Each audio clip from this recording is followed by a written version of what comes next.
What's up, gamers? DreamcastGuy here, talking today about the state of play that PlayStation just finished, because this was a very different style of presentation. Typically, when they do exposés or showcases, it's like 20 different tiny trailers, games and teasers and release dates.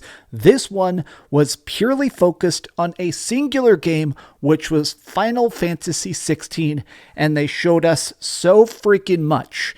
Now, I want to address the biggest criticism I'm already beginning to see pop up, which is that they're showing too much of this game. I mean, even from this, they actually broke the entire presentation down into multiple segments outlining the history, the combat, the environments, the boss battles.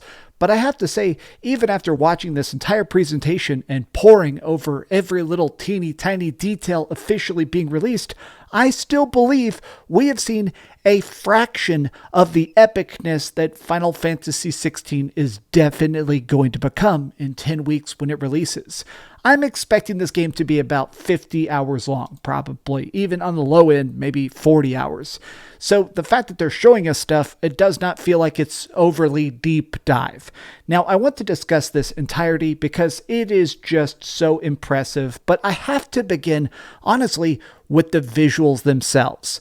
Graphically, this game is a feast for the eyes. It is difficult to overstate how freaking magnificent a lot of these set pieces appear to be. This is some sort of giant flashback towards the midway point of the game they sort of talked about, sort of showing young Clive and how he's discovering his Eikon abilities.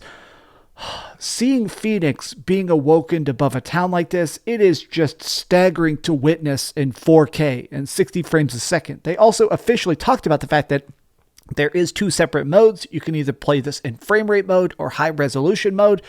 This is something I'm definitely going to be playing in high frame rate mode because it looks so freaking fluid. They even have a Marlboro. I think what's actually getting me the most as a mega fan of Final Fantasy is how much this actually seems to be building upon the past.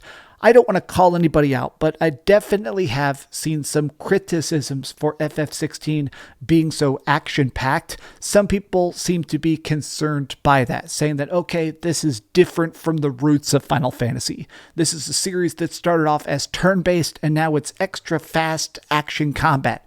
They showed us a lot of battles during the course of this presentation, and to me, it all looked so freaking fluid. Now, the guy who's doing the combat is the director of battles in Devil May Cry 5.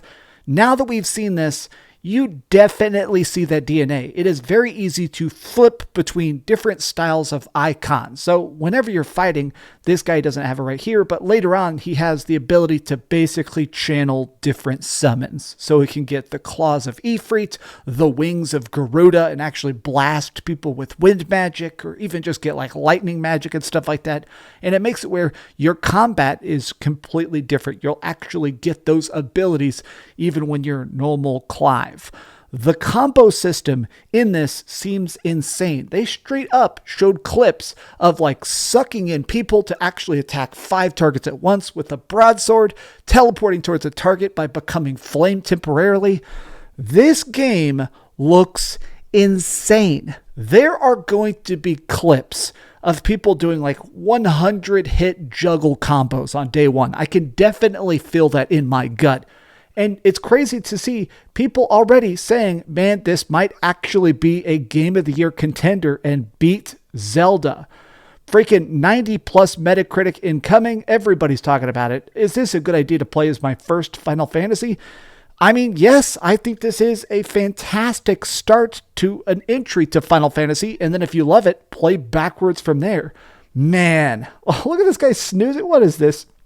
I did see some people during my live stream, because I actually watched this presentation as it was happening. I did see some people sort of actually saying, you know, this is a very slow-paced presentation. Having 20 minutes of gameplay completely focused on a singular game is just too much of a good thing. I have to disagree. I'm glad we got a chance to see so much about this world. Man, it just seems so glorious. Apparently, the major point of this setting that they're talking about is that there's this world where the game takes place that has all this ancient, hyper advanced technology. They showed off little bits of like cities and stuff that actually are built upon like big ancient spaceships and stuff that are lost technology. It's a classic trope, but I think that actually is kind of awesome. They also talked a bit more like, we're playing as Clive, the main character, but the story takes place in 3 big chunks. Clive in his 20s, Clive as a teenager, kind of getting messed up and becoming the soldier, and then Clive in his 30s, assumedly when the story ends off. This is a multi-decade long story with probably some very big and very epic chapters to it. Man, I am just so happy though with honestly how this game seems to be shaping up. They showed a lot about how this game is just going to be so expansive, but it's technically not open world. It is still considered to be zone based. They showed the map and you just basically pick a territory and teleport to that town. Like once you've unlocked it and wandered to it, you can go straight to a particular area. They also showed on the map itself, it'll list off side quests. There is a main hub, but it seems like this game is going to be much closer to like Final Fantasy X. Directed, good story with open areas to explore and kind of create your own story within. Man. This, I was already excited for Final Fantasy XVI, but honestly, now that we're getting an extra big deep dive of stuff like talent trees and the universe and honestly even the greenery, I genuinely believe this thing is possibly going to be a Game of the Year contender. I think this is something that's going to actually just be that big mainstream success they're trying for it to do.